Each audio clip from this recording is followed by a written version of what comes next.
see you guys in the dark.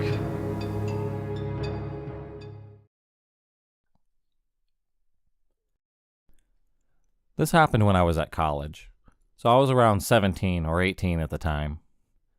I've become friends with two guys in the music class. I studied drama, and used to go over to one of their houses after college sometimes to drink or just hang out or whatever. These guys are called Terry and Dave. It was Dave's flat I could go over to occasionally. I would also bring another female friend or two of mine.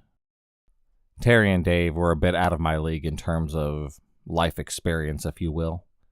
I knew they regularly did drugs, slept around, and at that age, I really hadn't done any of those things, but I was good at making it seem as though I had. I had a crush on Terry, and he also fancied me. He was forever trying to get me to sleep with him. Looking back on it, he was actually a bit too pushy. But I could laugh him off and scale things back whenever flirting turned to anything more. Anyways, this particular night, I had planned to stay over the night at Dave's, as he only lived a 10-minute walk from the college. It was easier than having to get the bus home at 5 p.m., which would only give me a couple of hours to hang out. On the way to his flat, I bumped into a couple of old school friends of mine who also went to college, Kirsten and James. Kirsten told me that she and James had both missed the bus and weren't sure how they were going to get home.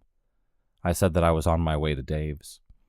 James was in the same class as Dave, so I knew that he would be welcome. And Kirsten had a vagina, so I knew that she also would be welcomed. So they came along with me. At Dave's, we all went to his room and started drinking, listening to music and such. I noticed throughout the evening that Terry was flirting a lot with Kirsten, and she was reciprocating, which pissed me off quite a bit, because Kirsten was actually aware that I liked Terry, and that although we weren't a couple, there was something going on between us. All night I tried to keep myself in between them, but it was difficult. At one point, Dave popped his head around the corner and to say hello. Dave's mom and dad were very liberal. They knew that he did drugs and allowed him to have people over. Basically let him do whatever he wanted.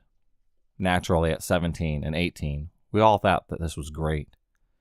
Anyways, his dad stood chatting for a little while with all 5 of us, but I noticed that his eyes kept going towards me. Eventually he left, and Dave went to grab more beers from the kitchen. When Dave came back, he was laughing, and he told me that his dad had said that he could see me with a whip and chain. I laughed it off, but I found it really odd. Now at the time, I was what you would probably call a goth.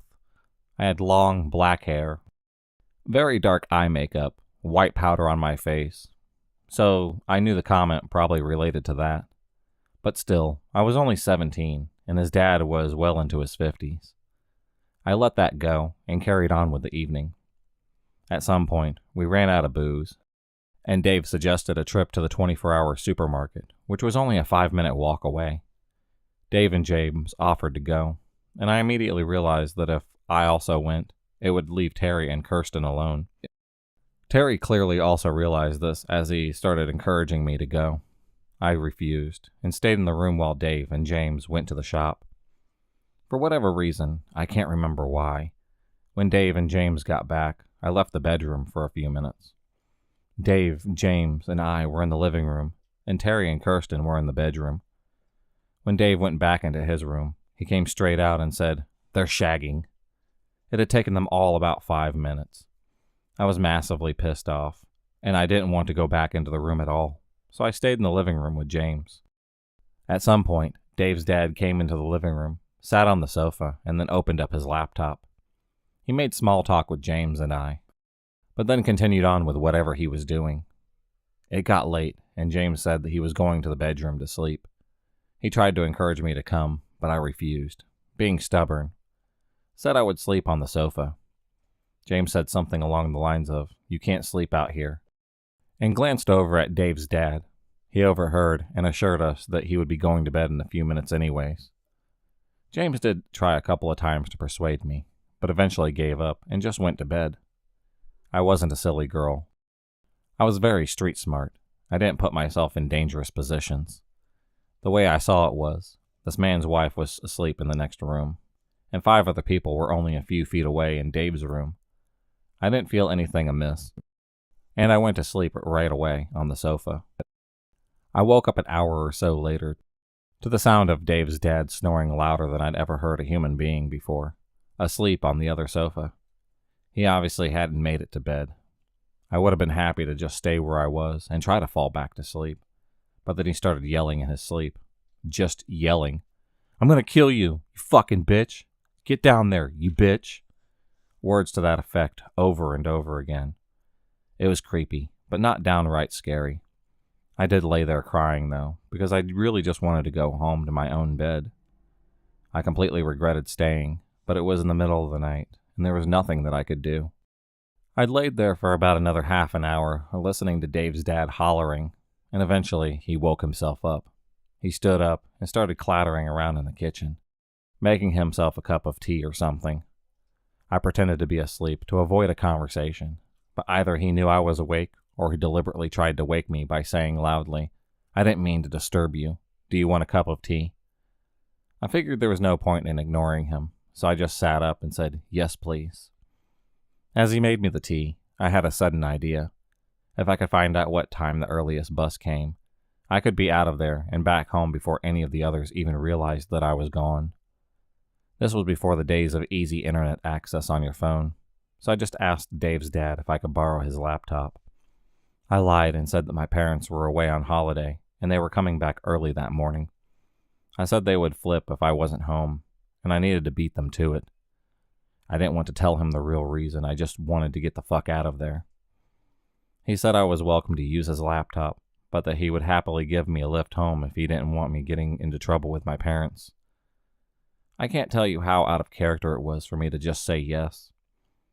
I am one of the most anxious, security, and safety-obsessed people you will ever meet. I never put myself in dangerous positions. I don't walk home alone at night. I always tell someone where I'm going. I'm going to assume that for whatever reason, I just wasn't in my right frame of mind when I accepted his lift. I didn't even think about this. It wasn't until I was strapped into his car, driving along deserted roads at 5 a.m., that I actually realized what I had done. I woke up to the fact that he could literally take me anywhere, and no one would ever know. My friends, all asleep, assumed that I was in the living room. My parents had no idea where I was. I stayed out so often that they stopped asking me, and didn't require me to check in with them, which is stupid now that I look back on it. I felt the panic rise in me, as I kept up mindless small talk while simultaneously giving directions, and praying that he followed them. I was on alert, waiting for him to take a wrong turn. I was slyly checking the doors, seeing if there was any way that I could jump out if I needed to.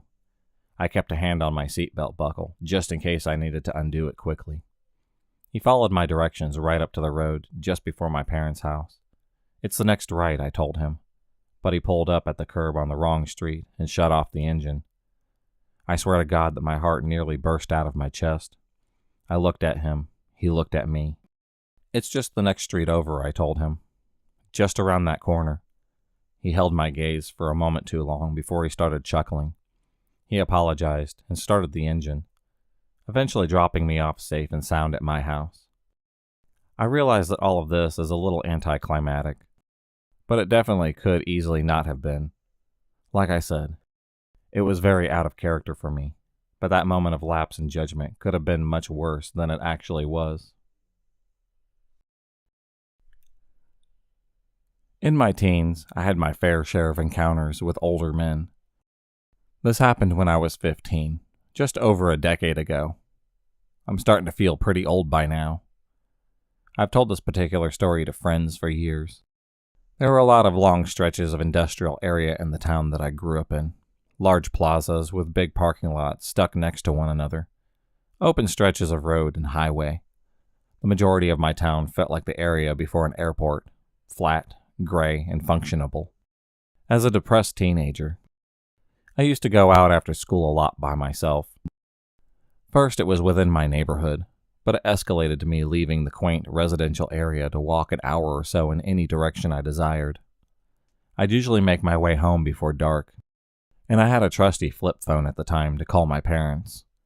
Generally, I felt pretty safe walking on the main streets because of how populous they were. There was always plenty of cars on the road, and there were quite a few pedestrians out. One early summer evening at about dusk, I was making my way home from one of my walks. It was a route that I had taken quite a bit, and I was about 40 minutes from home. I was just passing a parking lot when a car pulled out in front of me.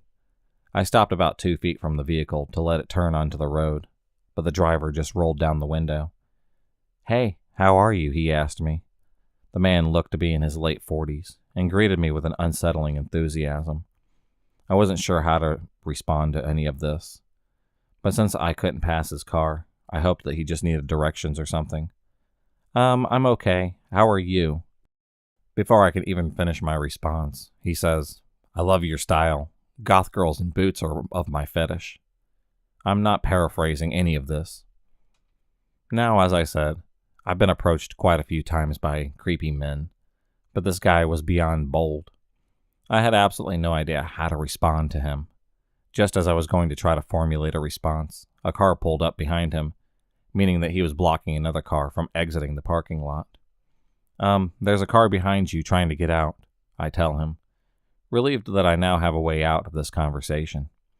"I'll meet you in the next parking lot," he tells me, and as I try to tell him no, that I need to go home, he just drives off.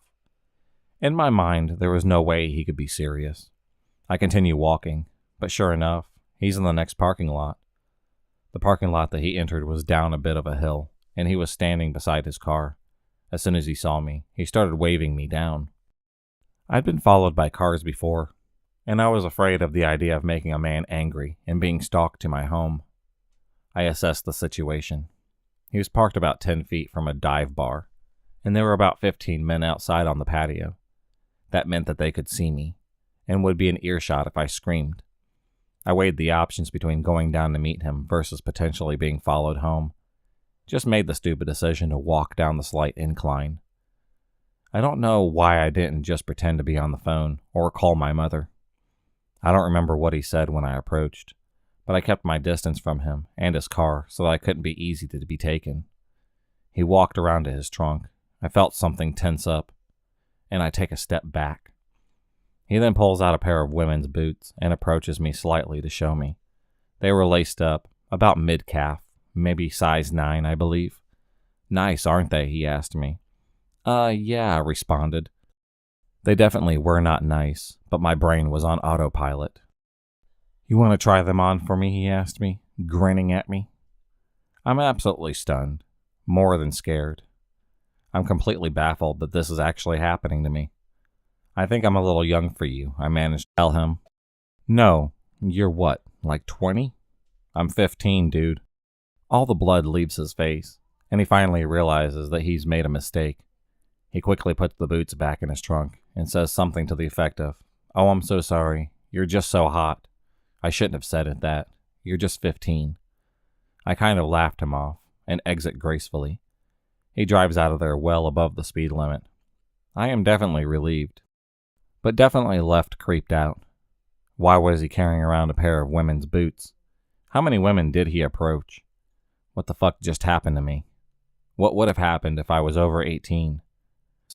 Why did his brain think that what he just did was okay, even if I had been old enough? I still can't wrap my head around everything that happened, and if he thought that it would actually work, even if I was an adult.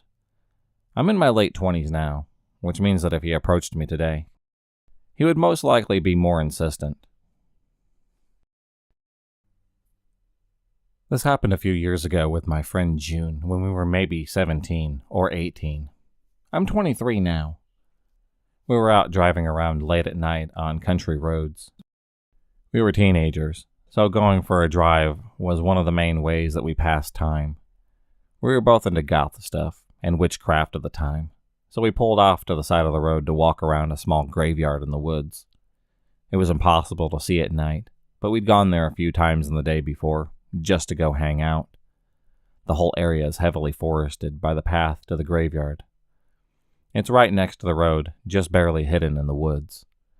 Anyway, we started slowly on the small loop that takes you around all the gravestones, using our flashlights to read the names and look at the carvings of the stones. I was very comforted by graveyards and the night at the time, so I was honestly very relaxed. And we talked about ghosts and death and whatnot, as goth teenagers do. About halfway around the loop, at the furthest point from the car, June got my attention as she noticed a light in the woods. It looked pretty far away, like it could have been a car on the road, so we turned away and just kept walking. About 30 seconds later, she got my attention again, and the light was much closer, obviously quickly moving towards us. Then I heard the sound of someone crashing through the woods. It was obviously someone with a flashlight making a beeline towards us, and we backtracked and ran to the car. I unlocked it and climbed into the driver's seat, turning the car on as fast as I could. Right before the lights came on, this huge, grisly-looking man dressed head to toe in camouflage, carrying a huge crossbow and wearing a headlamp busted out of the foliage, and came right for the car. He has this manic look in his eyes that just made me want to escape even more, and I reversed as quickly as I could and peeled out of there. We didn't stop driving for a long time, even though we never saw him following us after we drove off. We both couldn't shake the feeling that we were being followed. Finally, I think we both got too tired to stay out any longer.